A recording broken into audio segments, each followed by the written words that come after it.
abasiraamu naye bwe tubitegeera nnyo olusooko omwaka 31 tulutegeera lumu Januari n'otegeera nga wali 25 Desemba wali 31 Desemba era netwokya ebipiira ne tuvuma omwaka nga Allah ow'ekitiibwa yatugala okuvuma omwaka. Nabbi sallallahu alaihi wasallam atugamba la tasubbu dahari fa inna Allah huwa dahari, temuvumanga omwaka. Kyova kuno okwata twakumazeeko bangi mu basiraamu tetumanyi nti no kwawedde kulwaki, tewabadde kuyaganya, tewabadde kwokya bipiira, tewabadde kukuvuma, tewabadde kuwa fireworks, tebyabaddewo. Gwe ne tukuvuma naye nga Nabbi sallallahu alaihi wasallam atugambye la tasubbu dahari, temuvuma mwaka. Fa inna Allah huwa dahari, Allah ye mwaka. Lwaki muqallibu layla wan nahar, yabuzirya Allah tabaraka wa taala ow'ekitiibwa n'amaana bukeesa Allah. Kuba buzira ne bukeera tufuna olunaku lumu bbiri eziwera musanvu ne tubala nti neyo wiiki ne zitambula, tugamba kati ennaku wiiki ziri 4 tukoze omwezi, emyezi ne gitambula ne tukola omwaka. Ekikuvumya omwaka bizibu byoyitamu mu mwaka omulamba. Ofunidde mwaka bingi n'ofuna obulema n'obeera mulema, olwazizza bizinesi bagiyodde, abakanso, byonna ebizo bye tufuna n'ofiirwa, byonna ebizo bye tufuna Allah tabaraka wa taala yabituteekako nga bwe yatusuubiza mu sura Kabaka. Walanabluwannakum, yatusuubiza byonna ebitutuukako ebituvumya omwaka. Allah yababikuleese era yababikukiredde. Kati oba ovumanyi abavuma mwaka oba ovumanyi nannyini byo eyakuwa ebizibu ebyo era yakola olunaku olwo lwennyini lwafuniramu ekizibu ekyo. Tusaanye kukola ki mu mwaka omujja?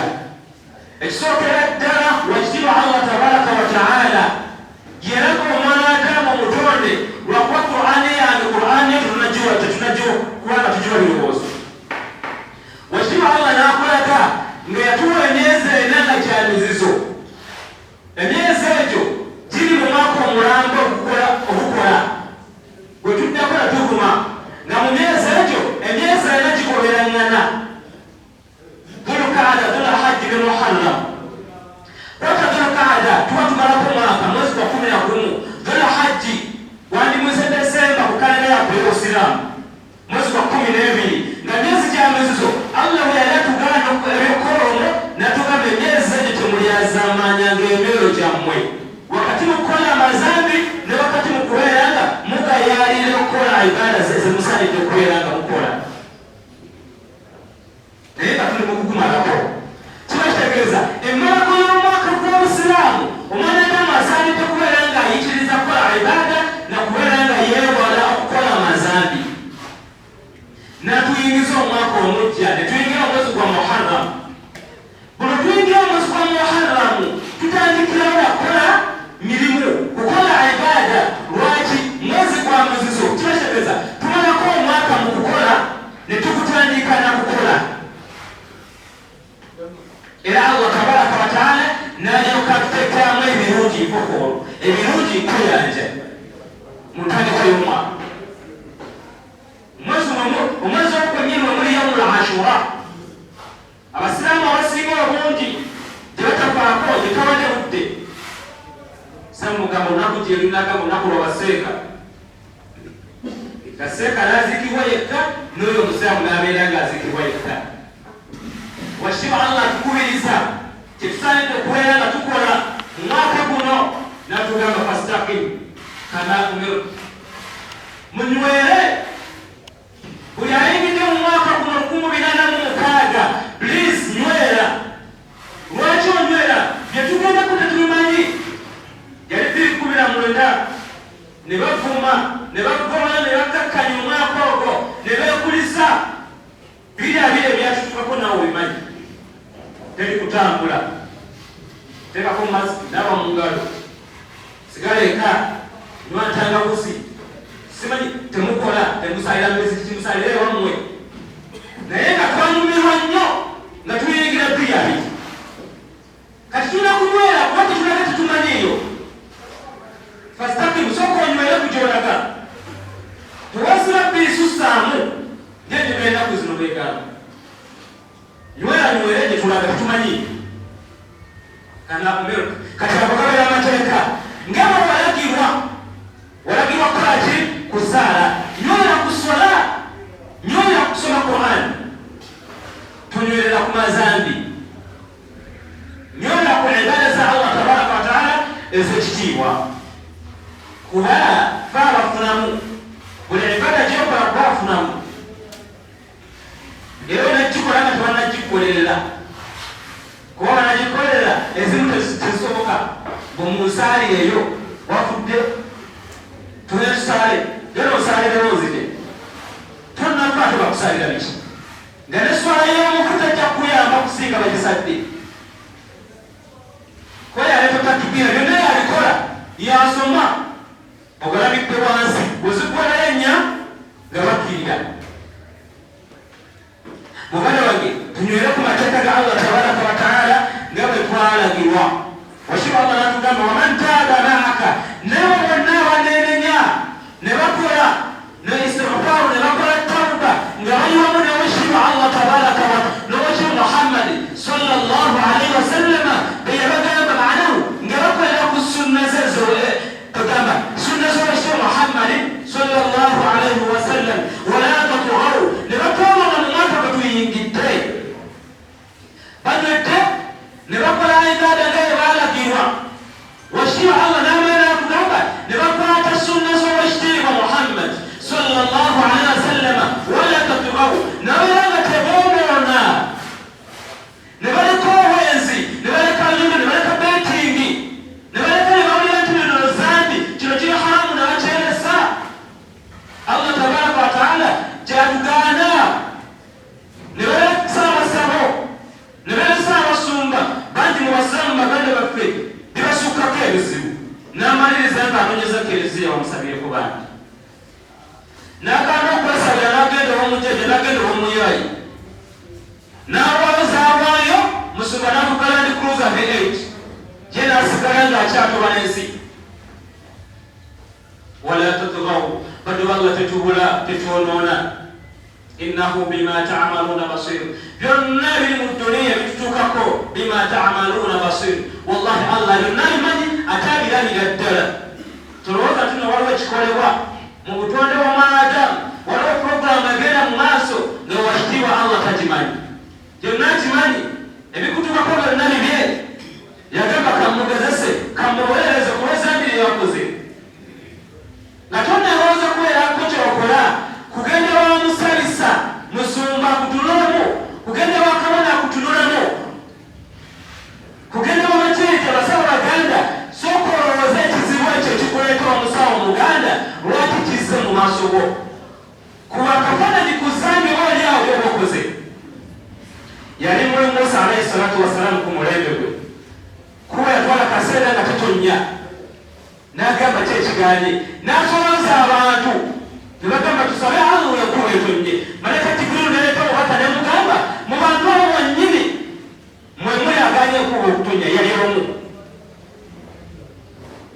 n'abagamba mu abaganye okuwa muffe mwe muli kyandibanga kizibu kyekirina mu Uganda ffe abali wano mwe muli omuto nga kyekizibu ffenna okuba nga tubonaabona baba bakyaliyo n'andika ya Allah aganye okujjayo kuba n'obeera gwe tusobola kuvaayo bakugajambule malaika nekoma nemugamba yennyini kuba yatalikirawo okutonya oliwo yakitegeera zambi yange yerirese obuzibu mu nsi wakitiibwa Allah nsonyiwa siriddira netalikirawo okutonya Musa nebimusukkako natabitegeera nagamba wakitiibwa Allah siritegedde Jibrilu nekomawo alaihi salatu wassalam nagamba owaayi ogamba temutegedde naye mwamu wennyini omuntu oyo yennyini ate yabiriddeko ekuba okubeera ngaetonya tereza netereze kuba Allah atulaba Allah atuwulira saba please saba Allah tabaraka wa taala tubeerako mukafira daawiya zitugenda nosanga ne basoma bayibuli yaabwe ekifuula nnenge bwagisoma n'akugamba kino ekigambo kitegeeza okutuukawo oli Katonda kitaffe olina kuyita mu mwana we otuuka eri era kimufuula Katonda n'omubuuza ekibuuzo Pulezidenti Museveni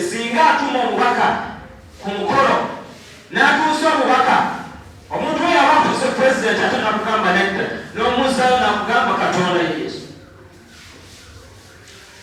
Mbeera natunakobeera mubadde wa Allah b'ebitiibwa.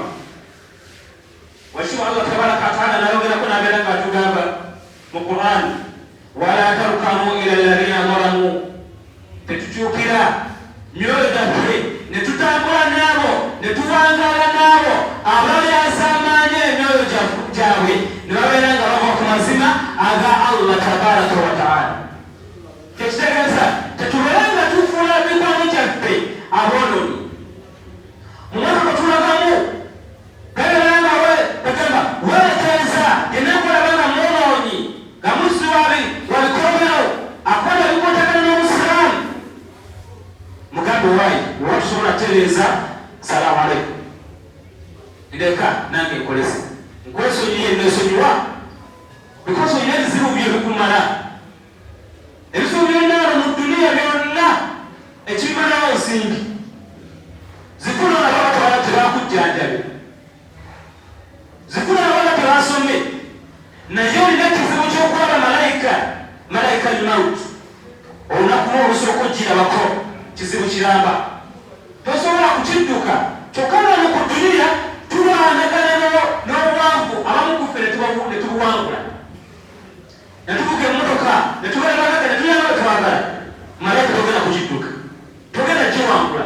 Olina ekizibu kya kakuli, olina ekizibu ky'ebibuuzo by'omu kakuli mudu wa Allah. Wabanga olina ebizibu kati nga bakiwetera ku bizibu by'olina omwanadamu.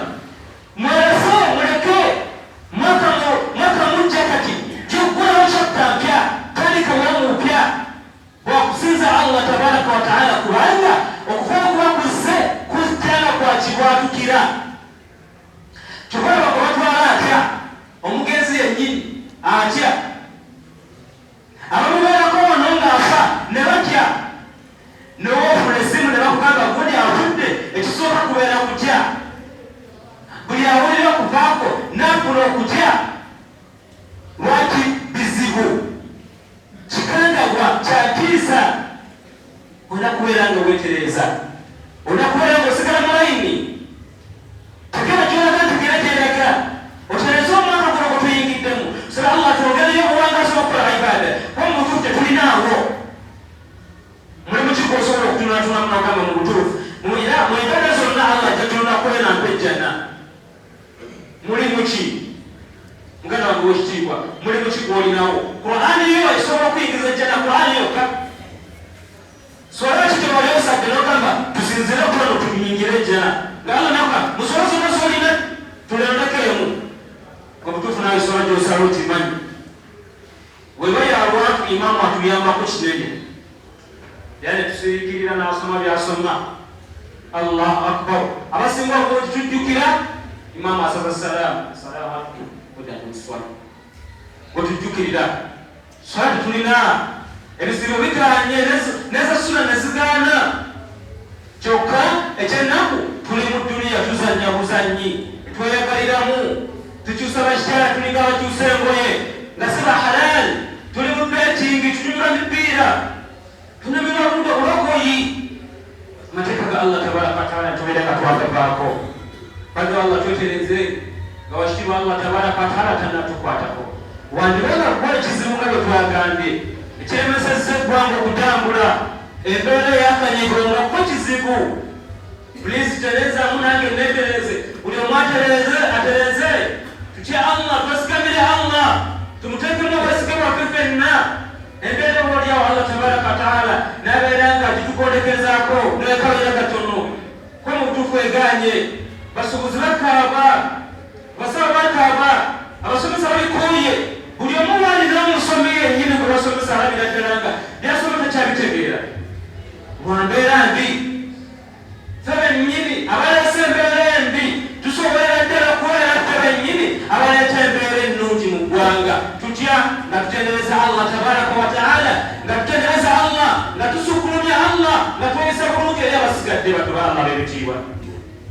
Natugamba aje tumaizana tubaffe esooka ky'Allah natugamba inna alladhina qalu rabbuna Allah. Allah natuzaa ku tawhid. Inna alladhina qalu rabbuna Allah, bonna abakkiririza mu bulezi bwa Allah ne bagamba Allah ye mulezi waffe tawhid. Olw'olwekigamba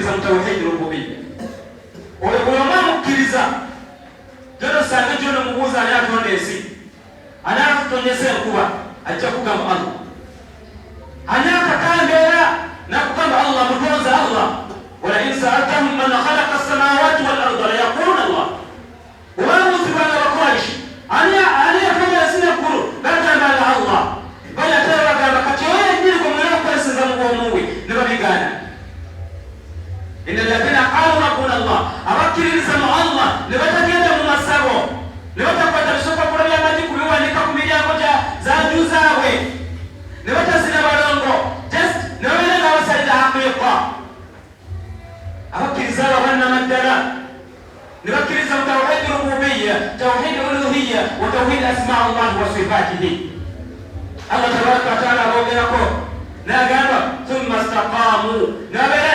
n'oluvannyuma lwakyo mu kutegeera tawhidi ne baneera ku mateeka eryali ezambi mu ntandikwa ne lisigala nga zambi era ibada nesigala nga ibada webanga yali sunna nebeera sunna balikikudde ku sunna kyokka nga twazikolanga thumma istaqamu ne banywerera ku ezo ibada zebakolanga eryali ezambi ne lisigala nga zambi era ibada nesigala nga ibada okutuusa ddala yako okufa fala khawfun alayhim wala hum yahzanun tewalina kutya tewalina kwalalikirira balakuzi netebalaka mirundi byerere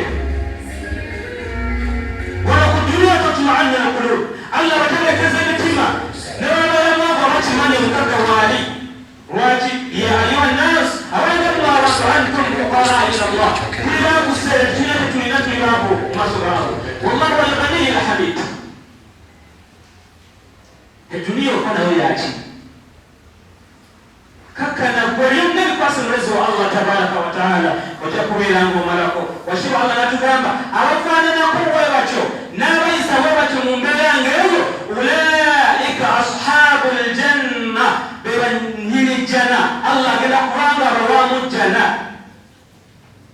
khalidina fiha maulid gasanyu muleli yenno mukiriza maulid gasanyu khalidina fiha wala yingira janna wa tunayingira janna sallallahu alaihi wa sallam ya rabbul alamin janna na yingira janna wasiwa Allah bande khalidina fiha wa kuchiwe lamu mugendere kuna mugendere forever mubulibera yonna kile agera kubera mukulembeze ku mugongo kwansi ruberera banji bamufiriteko nabo ne bafira mu mbera etaraga bukulembeze yali mukulembeze wa Kongo mabutu kukuse kuwaza banga yafa yazikiwa yimirite yali Idi Amin Dada rahimahullah yafa yafira weru nga yaduka mu ggwanga eryali eririye eyali yakalanga ki omulala bamukomya osimanyi bbiri etaano bamukomya bukomi nga bwe yali omwami tasobola kukomawo wano naye jana anagiyingiramu yenna wakweyagala obugagga tusobola kweyagalira mu nsi wano banga lyonna bangi mubagagga nga tebalya wetulya abamukufa ate abaavu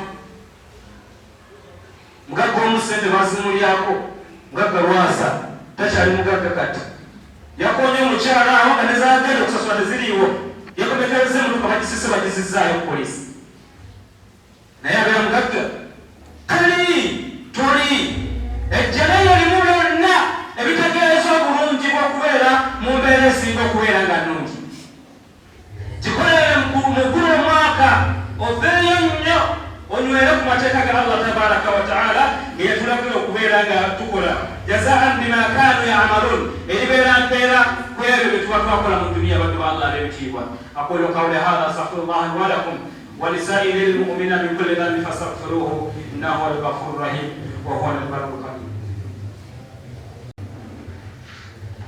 alhamdulillah hamdan وشكرا لله ما في السماوات والأرض ثم أصل وسلم على محمد وعلى آله ومن تبعه بإحسان إلى يوم الدين.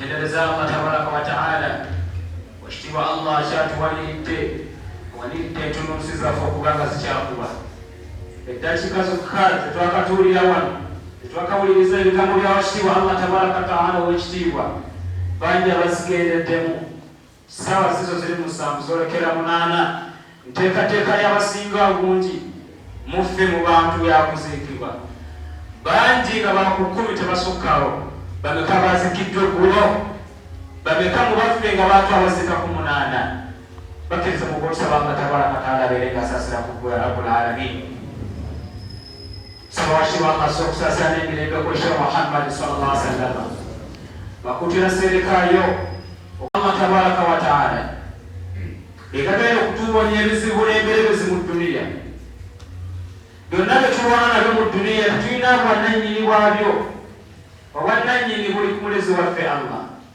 tukolaba abasalafa batukulembera abalongoofu batukulembera tebaafa nnyo na dduniya ate bo baafayo nnyo ku ddiini baafa bagagga ba Imam Ahmad ba Imam Abu Hanifa ba Shafi baali bagaggafuge naye ate nga obulamu bwabwe bwatambuliranga mu kukola ibaada bwatambuliranga mu kusomesa baddu ba Allah ddiini yaabwe Allah n'abagaggawaza yenna Allah kwayagaliza kirungi mu dduniya yufaqihuhu fi ddiini Allah agenda mukeekola mu ddiini buli omuntu ekiri bamunyira mu mutima afuna kutebeekera na buli yenna ayagala edduniya man kana yuridu al-ajilata ajjalna lahu fiha ma nasha liman nuridu thumma ja'alna lahum jahannam yenna ino bwagazi bwa dduniya nga bususse mu mwaka gwe tulimu guno nakuva mwezi mukaaga mwezi gwa Muharram n'okatawala edduniya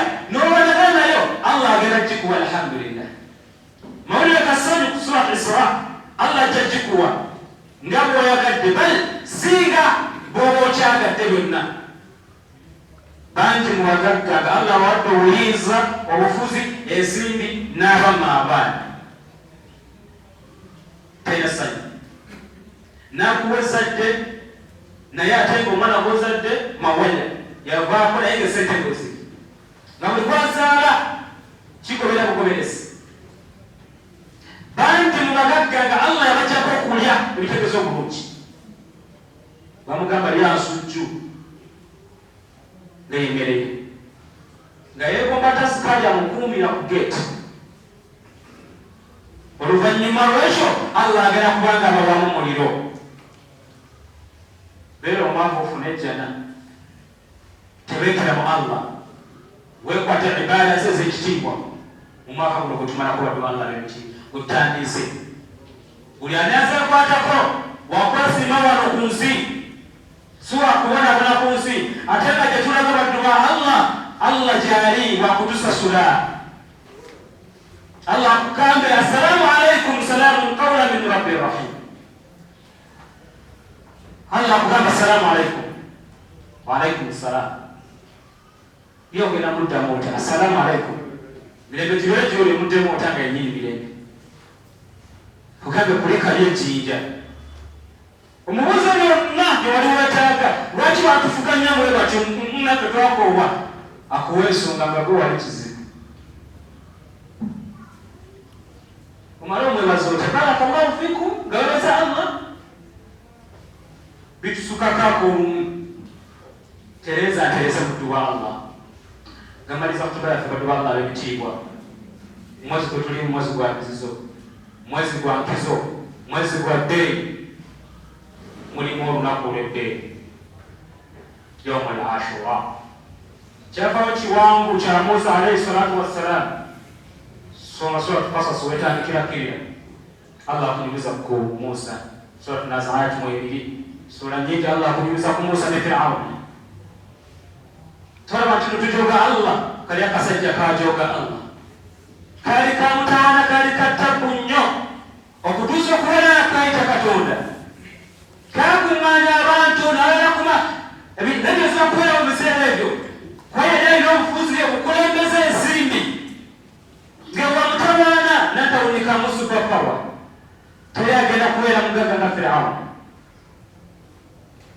teri agenda kubeera bufuzi nga bwe yalinamu kali kamutawaana wezibala nnyo za mulembe guno mwalina batikitokazi simanyi bakulokazi mwalina mwandibadde mukoowa ku lw'obuyinza bw'amaanyi ge n'ensimbi ne mukoowola abantu ne bakugamba mwenna mujje tugenda kakintu mugagga agenda kwogera n'abagamba ekigambo ekinene ana rabbukum al-aala zamuzi wa mwoyo waggulu wallahi Allah kyamunyiiza nnyo yeyita omulezi w'abantu wawaggulu. Firawuna yakulira mu maka Musa alayhi salatu wassalam yakulira mu maka ga Firawuna laanatullahi alayhi. Mbozi mpaamu Kristo ampanvu mulonyi omuwalemu agitusomese kuba ennyuma erimu ekyokuyiga. Twamaliriza mugobi ayagala tte Musa n'ekibinja kye. Ekibiina kya Musa kyamukiririzaamu. Asala omugga Musa alayhi salatu wassalam lunaku lwali 10 mwezi guno kwe tulimu gwa Muharram. Nabo baagala bagusale. Oluvannyuma lw'okubaho omuganga n'abateekerawo ekkubo bajja basale. Allah n'abazikiriza. Qala amanna birabbi Musa wa Harun. Naliganye budde bugenze.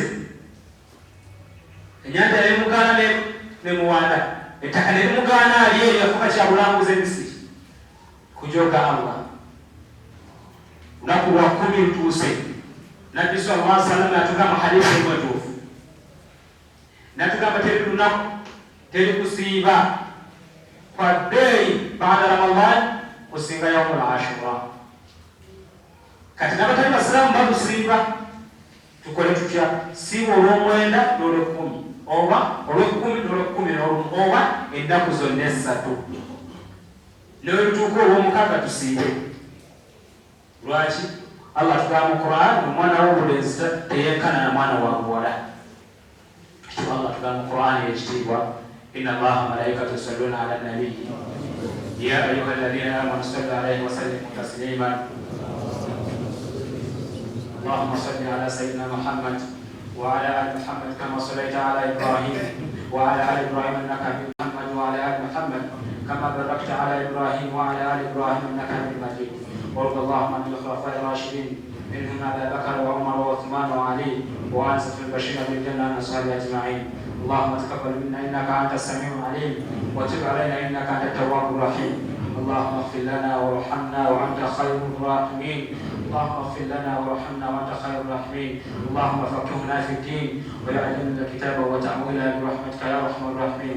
اللهم تقبل منا صلاتنا وركوعنا وسجودنا وصيامنا وتوباتنا يا رب العالمين. اللهم رب اغفر لنا ولوالدينا ولمن خمر بنا صغيرا. وصلى الله على سيدنا محمد وعلى اله وصحبه وسلم والحمد لله رب العالمين. واقم الصلاه ان الصلاه